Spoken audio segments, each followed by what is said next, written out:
হচ্ছে এতদিন ধরে? অসুবিধা আমাদের এই যে আমরা বেরোতে পারি না, স্কুল কলেজ। এখন একজন মানুষ অসুস্থ হয়ে গেলে আমরা নেব কি করে? নেব কি করে? একটা রিক্সাও আসে না, একটা টোটো আসে না, কেউ আসে না। এই যে অসুস্থ, এই সামনে দাঁড়িয়ে আছে, আমি পড়ে গেছি, জলে পড়ে সামনে তো হসপিটালে যেতে হয়। তো এখানকার যে সদস্য বা পঞ্চায়েত প্রধান সদস্য দিচ্ছে না, কেউ সারা রাত কেউ বলছে পঞ্চায়েত ঘেরাও করো, সদস্য বলছে পঞ্চায়েত ঘেরাও করো। পঞ্চায়েত ঘেরাও করে কি হচ্ছে? 3 বছর কেউ দেখে না আমাদেরকে, আমাদের একটা সদস্য কেউ দেখে না। তো ভোট নেওয়ার সময় তো চলে আসবে।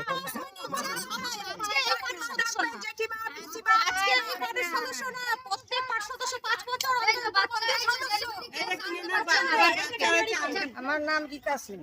প্রত্যেক মাসে আমাকে মেডিকেলে যেতে হচ্ছে। কি করে আমি নেব বলুন তো?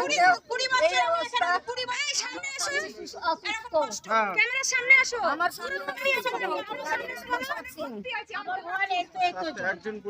মেম্বারে কি মানে দেখাই করেনি নাকি? না, কিচ্ছু আসে না, খোঁজই নেয় না। ভগবানের দয়া। ভগবান দিয়েছে। নিজে বাড়ি ছেড়ে অন্য বাড়ি গেল। কি বলছে মেম্বার? মেম্বার বলছে ভগবানের দয়া। এখানে যে জলটা আসছে যেখান থেকে আমরা বলতে চাইছি যে পাম্পটা বন্ধ করুন।